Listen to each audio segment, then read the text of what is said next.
Brought to you by रजनीगंधा। यूं ही नहीं ताज ताज बन जाता है, शिल्पकारों का हुनर और चुनिंदा संगमरमर ताज को नायाब बनाते हैं। कुछ ऐसे ही चुनिंदा जगहों से बस खास ही चुनकर लाता हूँ। कतरे कतरे को मैं हीरे सा परखता हूँ। यूं ही नहीं मैं रजनीगंधा बन जाता हूँ। नीतीश कुमार की तरफ मुड़ते हैं, जो कि आपकी किताब में पूरा चैप्टर है, बल्कि 2 चैप्टर नीतीश कुमार और लालू का एक कंबाइंड चैप्टर है, फिर नीतीश कुमार पर एक अलग से आपने चैप्टर लिखा हुआ है। तो नीतीश जी, जैसा कि आपने कहा कि शायद ये उनका आखिरी चुनाव होगा, तो कहाँ खड़े हैं नीतीश जी? मतलब फ्रॉम हाई टू, मतलब 43 सीटें आ गई, पिछली बार भी कम सीटें आई, फिर भी मुख्यमंत्री बन गए, और अब भी उनके स्वास्थ्य को लेकर सवाल उठ रहे हैं, या जेडीयू को लेकर भी सवाल उठ रहे हैं। तो नीतीश जी 2025 में कहाँ खड़े हुए हैं? 2025 में निश्चित रूप से दोराहे पर खड़े हैं। और देखिए, सबसे बड़ी बात है कि नीतीश कुमार को कुछ प्रूव नहीं करना है। अभी बिहार में लॉन्गेस्ट सर्विंग चीफ मिनिस्टर बन गए हैं डॉक्टर श्री कृष्ण सिंह के बाद, और इनको कोई पूछना, एक जब भी पॉलिटिकल हिस्ट्री लिखी जाएगी, एक टेस्ट केस के रूप में देखा जाएगा कैसे एक 3% से कम का जनाधार नेता बिहार की राजनीति में इतने लंबे रूल कर सकता है। लालू प्रसाद राबड़ी देवी ने अगर 15 बरस किया तो उनका एक तरह से 14% का जनाधार था। 3% के जनाधार में बिहार जैसे कास्ट रिडन सोसाइटी, अब बिना अपने आप को कास्ट लीडर जताए हुए उन्होंने अपने आप को डेवलपमेंट को ऊपर रखा, तो प्रूव करना। अब बैक टू 25, आप बैक टू बैक उन्होंने बहुत सारे, आप देखिए कि 2010 में 206, 243 में 206, that was the highest. I still remember express का हेडलाइन, राजनीतिस, वो फेज था। हाँ, लेकिन उसके बाद वो डाउनहिल जर्नी जाती है, उनके साथ अलायंस में जाते हैं, 71 आती है, 71 के बाद ये सीधे आकर के 43 पर आते हैं। तो इसमें कि चिराग का खड़ा होना बहुत ज़्यादा डैमेज करता है। और लेकिन फिर भी वो irrespective all that he remained chief minister, उतने ही पोर्टफोलियो उनके रहे, निर्णय लेने में मोर और लेस वही उन्हीं का बरदहस्त रहा। अब उनके पास उनको प्रूव करने के लिए कुछ नहीं है।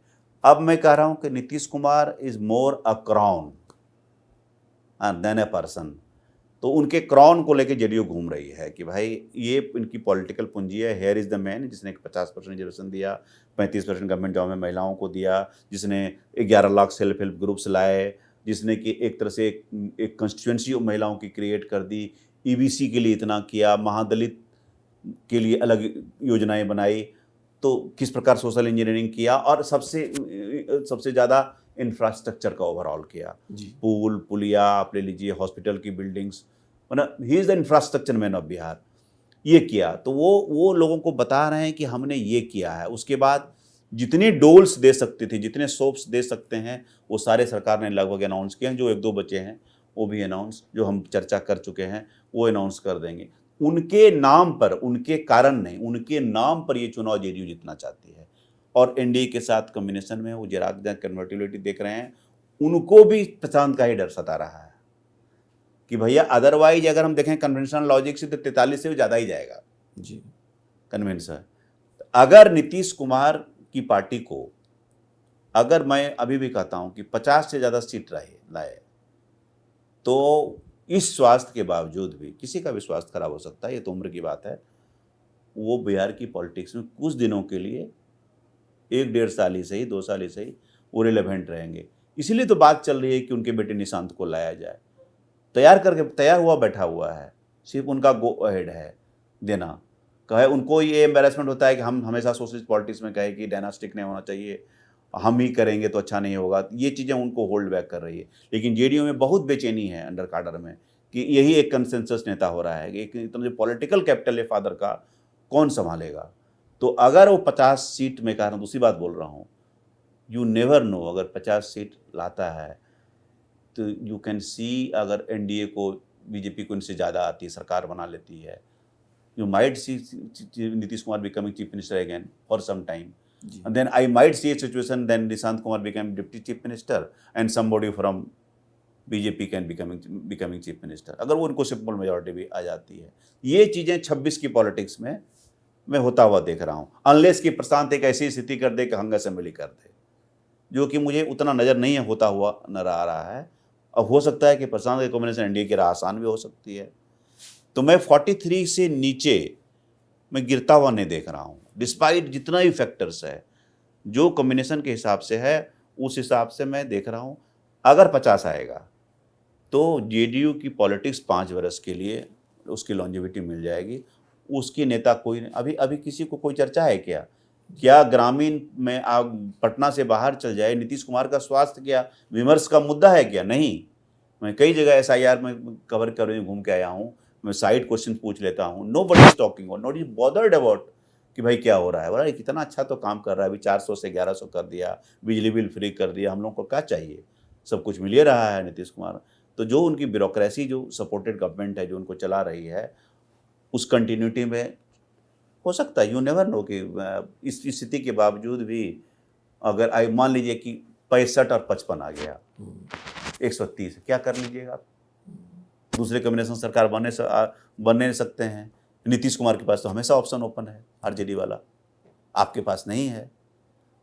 तो वो जो ये बिहार की राजनीति के उभयनिष्ठ तत्व हैं, he can go either way, that is his strength. नहीं तो थोड़ा नीतीश कुमार को लेकर पीछे चलते हैं, और जो आपकी किताब में लिखा है कि बख्तियारपुर से लेके पटना एक अन्य मार्ग, जो मुख्यमंत्री आवास की दूरी 70 किलोमीटर है, लेकिन नीतीश कुमार को उसको पाटने में मेरे ख्याल से कम 35 बरस लग गए पूरी तरह से मुख्यमंत्री बनने में। हाँ 1970 के आसपास उनकी जर्नी शुरू हुई थी। जी जी। तो ये जो बात आपने लिखी, वो पहले 2 बार चुनाव हार गए थे, फिर उन्होंने पत्नी से कहा कि अब अगर तीसरी बार हारूंगा तो मैं इंजीनियर बन जाऊंगा। ये क्या कहानी है? हाँ, ये क्या कहानी थी? ये कहानी शुरू होती है जिसे कि राजनीति का बीज तो उनके पिताजी कांग्रेसी थे, राम लखन सिंह, कविराज राम लखन सिंह वैद्य लिखा करते, आयुर्वेद प्रैक्टिशनर थे। तो उनके पिताजी को जब कांग्रेस ने टिकट नहीं दी, 52 में नहीं दी, तो कहीं ना कहीं एक दर्द था कि भाई एक पिता को जिस तरह से ट्रीट किया था कांग्रेस ने, तो एक फादर तो शेयर करते थे ना। आप इंजीनियरिंग कॉलेज में, पटना इंजीनियरिंग कॉलेज में वहाँ पढ़ते हैं, जो कि बाद में नीट हो गया, NIT हो गया। वहाँ स्टूडेंट पॉलिटिक्स में वो सक्रिय होते हैं और उनको नौकरी भी मिलती है, रांची में मिलता है, नहीं जाते हैं, शायद जा कर के लौट आते हैं, समथिंग लाइक दैट हुआ, लेकिन he didn't do any job. वो बहुत क्लियर हैं अपनी नौकरी करने के बारे में। अमन लेकिन इतनी पॉलिटिक्स में एंगेज थे, पिताजी कहा करते थे कि पता चलेगा कि हमारी मृत्यु होगी, तुम घर पर नहीं हो। Exactly that is what happened. कि वही हुआ, एक प्रिया स्कूटर पर बैठ करके इनकी पटना आते हैं, दोस्त ले जाते हैं कि पिताजी नहीं रहे वो। तो वहाँ से वो दर्द देखा कि वो बोलते थे कि भाई पिताजी का पुरिया बनाते थे, मैं बनाता था, उनकी बातें मैं सुनते रहता था। जो बख्तियारपुर वाले घर में, कल्याण बिघा में तो कम जाते थे, वो फिर एक घर था, गर्मी की छुट्टियों में जाते थे, तो मेनली बख्तियारपुर में रहते थे। बख्तियारपुर से ट्रेन पकड़ के पटना आते थे, मंथली पास था, फिर लौट जाते थे। यही क्या गांधी मैदान में बैठ के अखबार पढ़ते थे। अच्छा, हाँ, तो ये उनकी पुरानी आदत थी। और लोहिया को 67 में सुना था, पेरी फेरी गांधी में, last speech of Ram Manohar Lohia को सुना था। तो उनके दिमाग में ये चीज़ें मतलब चलती रही थी। तो जब JP मूवमेंट में भाग लेते हैं, लेटर पार्ट में फेमस होते हैं, फर्स्ट पार्ट में उतने एक्टिव नहीं होते हैं, सेकंड पार्ट में जब इमरजेंसी तक जाता है तो तब एक फ्रंट रंग लीडर में ये भी लालू प्रसाद के साथ आते हैं, तो इनकी भी पॉलिटिक्स चल निकलती है। लेकिन उसके बाद की आप जर्नी जानते हैं कि भाई एक आसान जर्नी नहीं था। वो जब 95 में वो आडवाणी जी जॉर्ज फर्नांडिस को हाथ में लेकर के वो जाते हैं मुंबई वाले अधिवेशन में, फिर वहाँ से एक रास्ता खुलता है। और नीतीश जी भी जो मतलब लालू जी से अलग होकर के 94 में समता पार्टी बनाते हैं।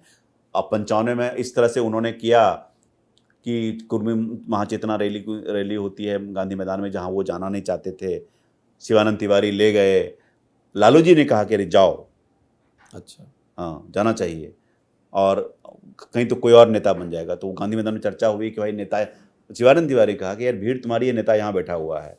तो वहाँ गए, इनिशियली ही फेस रेसिस्टेंस, लेकिन सब लोगों बोले और वहाँ से एक नेता का जन्म हुआ। लेकिन उन्होंने कास्ट टैग नहीं रखा, एक कंस्टिट्यूंसी बन गई। आपने लिखा है कि उस भाषण में भी उन्होंने लालू पर अटैक नहीं किया, जब उन्होंने देखा कि बाकी शायद भोला प्रसाद सिंह के शायद कि नीतीश जी फिर भी लालू से हमला करने से बच रहे थे। लालू से हमला पर बच रहे थे, लालू जी ने ही भेजा था, और उसमें फॉर्मली अलग भी नहीं हुए थे। उनको ये था कि भाई तुम लोगों को, तुम्हारी भीड़ है, कोई और ले लेगा। सतीश कुमार सब कुछ ऑर्गेनाइज कर रहे थे, जी जो बाद में एक छोटे नेता के रूप में रह गए, लेकिन सारी मेहनत उनकी थी।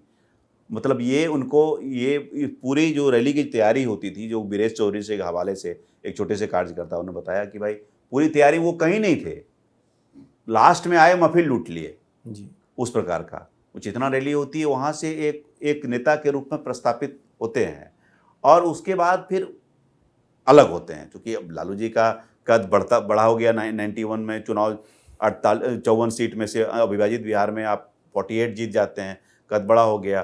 तो जितने बड़े नेता थे सबको अलग अलग करना, दरकिनार करना, इन्होंने जॉर्ज फर्नांडिस, रामविलास पासवान, शरद यादव, नीतीश कुमार, लास्ट नीतीश कुमार थे, सभी अलग होना शुरू हो गए। तो ये और जॉर्ज फर्नांडिस मिलकर वो 94 में समता पार्टी बनती है, तो समता पार्टी में आते हैं। लेकिन जब देखा कि बिहार की पॉलिटिक्स में ट्राइपोलर है तो भी लालू जी का बर्दाश्त हो जाता है, तब लगा नहीं, इसको बाइपोलर बनाना है। जब वो एनडीए के साथ ओपनिंग होती है तो भी समय लगा इनको आने में। 2000 में ऑलमोस्ट मतलब मेजॉरिटी थी नहीं, आरजेडी बड़ी पार्टी थी, बुलाना चाहिए था राबड़ी देवी को, लेकिन इनको नहीं बुलाया। तो अब वहाँ वाजपेयी जी ने सबसे पहले रामविलास पासवान को ऑफर किया कि बिहार जाइएगा मुख्यमंत्री बनने के लिए। तो रामविलास पासवान वो मीटिंग से बाहर आते हैं और शायद अपनी पत्नी को फ़ोन करते हैं, तो मना कर देती है। उनके मना करने के बाद फिर नीतीश जी को ऑफर देते हैं, तो नीतीश जी तैयार हो जाते हैं। वहाँ केंद्रीय मंत्री थे, वो यहाँ आते हैं, वो जानते हैं, बहुत प्रयास करते हैं कि किस प्रकार मेजॉरिटी, लेकिन जान रहे थे कि वहीं प्रूव कर पाएंगे। 7 दिन सरकार बन जाती है। तो सुशील मोदी बोले कि वो इसलिए बने थे कि बिहार की राजनीति में वो अपना कद बड़ा करना चाहते थे, वो अपनी लकीर बड़ा करना चाहते थे। मुझसे बड़ी लकीर कर ली उन्होंने, क्योंकि प्रतिद्वंदी तो मैं था उनका। और ये कैलाशपति मिश्र जो बीजेपी के पितृपुरुष माने जाते हैं, उन्होंने कहा था कि नीतीश कुमार को लाए हो, तुम्हारा नेता पैदा नहीं होगा। और आज की डेट में देखिए, he was how right he was. Sushil Kumar Modi was the best BJP could produce. वो जो कि नीतीश उनके डिप्टी उनको होके राके संतुष्ट करना पड़ा। और जबकि 2005 के सेकंड चरण चुनाव में जेटली से प्रोजेक्ट करवाते हैं, Jaitley decided to field Sushil Kumar Modi to announce this के Nitish Kumar would be the face of NDA. तो ये चक्कर आता है जहाँ वहाँ से फिर 5 में जब प्रोजेक्ट करते हैं तो फिर नीतीश कुमार की पॉलिटिक्स चल निकलती है 2005 के दिसंबर से। ये तो नरेंद्र मोदी से जो उनके रिश्ते रहे हैं, नरम गरम जो भी है, और पहली झलकी मिलती है 2010 में जब बीजेपी की राष्ट्रीय कार्यकारिणी की बैठक होती है, विज्ञापन आता है। हाँ, और वो एक तरह से बहुत मतलब अपमानजनक था कि उन्होंने डिनर ही कैंसिल कर दिया था। तो ये मतलब ये क्या कहानी थी? मतलब मोदी के साथ रिश्ते बेसिकली कैसे रहे? मोदी के रिश्ते की कहानी है कि देखिए, जब किसी भी कोई ओबीसी नेता अपने अपने रेस्पेक्टिव स्टेट में अच्छा कर रहा हो, ये शायद 4 की बात है। एक बड़े सोशलिस्ट साहित्यकार हैं प्रेम कुमार मनी, उनके घर पर नीतीश कुमार आते हैं मिलने के लिए, और वो नरेंद्र मोदी की प्रशंसा करते हैं कि you don't know the person, Ghanchi है घांची, जो उनका कास्ट था, मतलब जो जिस चीज़ को काफ़ी बुनाया भी गया बाद में। और I am fan of this man, that was the exact sentence. ये प्रेम कुमार मनी कोट करते हैं, जो मेरी पहली किताब रूल और मिसरूल में है, वो कोट करते हैं उस आदमी को। मैं इस व्यक्ति का फ़ैन हूँ। जब तक एक अनादर ओबीसी चीफ मिनिस्टर दूसरे राज्य का मुख्यमंत्री है तब तक ठीक, लेकिन जो केंद्र में जो वर्टिकल पिरामिड हो जाता है, हिमालय की तो एक ही, एवरेस्ट तो एक ही है, एवरेस्ट पर जब 2 व्यक्ति को चढ़ना है, तब इनकी जो राष्ट्रीय महत्वाकांक्षा हुई तो वहाँ टकराहट हो गया कि इन्होंने 13 में कहा, 10 में इनको आ गया अच्छा सीट 206, 32 सीटें जीती 2000 इसके इलेक्शन में, मतलब 9 के इलेक्शन में जो है, और 10 में आया विधानसभा में 206। तो कुछ लोगों ने इनको कह दिया कि आप तो राष्ट्रीय मटेरियल हैं, आप प्राइम मिनिस्टर मटेरियल हैं। तो ये इनको थिंग्स वेंट टू हिम, वो उन्होंने ये नहीं सोचा कि कैसे होगा, उन्होंने सोच लिया। तो वो जो राष्ट्रीय महत्वाकांक्षा आई वो उनके कन्फ्लिक्ट में आता है। वो कहीं ना कहीं 10 में जीते थे, 9 में जीते थे, ये उनके दिमाग में था। तो राष्ट्रीय कार्यकारिणी में हुई थी, तब तक मोदी जी भी अपने आप को प्रोजेक्ट कर रहे थे, वाइब्रेंट बिहार, ये सब चल रहा है। कोई ओकेजन नहीं था कि 5 करोड़ उन्होंने दिया है उस ओकेजन पर भुनाया जाए। तो उनको लगा कि कैसे इसका बिहार एज ए कोई पॉलिटिशियन है सोचेगा ओकेजन, तो उन्होंने सोचा कि यार बिहार ने 5 करोड़ दिया है, इसी चीज़ को इनकैश करते हैं, हम कैसे इसको जोड़ेंगे।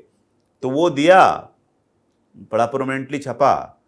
मुझे याद है कि शिवानंद तिवारी के साथ चाणक्य होटल में आते हैं नीतीश कुमार, सारे पत्रकार से बैठे हुए हैं, बहुत असहज लग रहे हैं कि ये कोई तरीका है, और पूरा प्रस्तावित हो जाता है कि भाई भोज वोज का डिसीजन हो गया है, और तो तब तक आमंत्रण दे चुके थे कि रात में भोज देना है। तो बाद में कहा कि क्या किया जाए, तो कैसे कैंसिल किया जाए, तो किसी के थ्रू कहवाया कि भाई ये हम नहीं चाहते हैं, वो नहीं आए। तो सुषमा जी ने कहा कि जाएंगे तो सब जाएंगे, नहीं तो कोई नहीं जाएगा। She was very clear. Even Arun Jaitley also supported that idea की बात सुषमा जी सही बोल रही हैं। तो फिर वो हो गया कि भाई हम बोलो नहीं जानते, तो उनके कारण से मतलब वो हुए। और नेक्स्ट डे आडवाणी जी की सभा होती है गांधी मैदान में, और आडवाणी जी बोलते हैं कि नीतीश कुमार हमारे बहुत महत्वपूर्ण सहयोगी हैं, वो भी इस मंच पर रहते तो अच्छा होता है।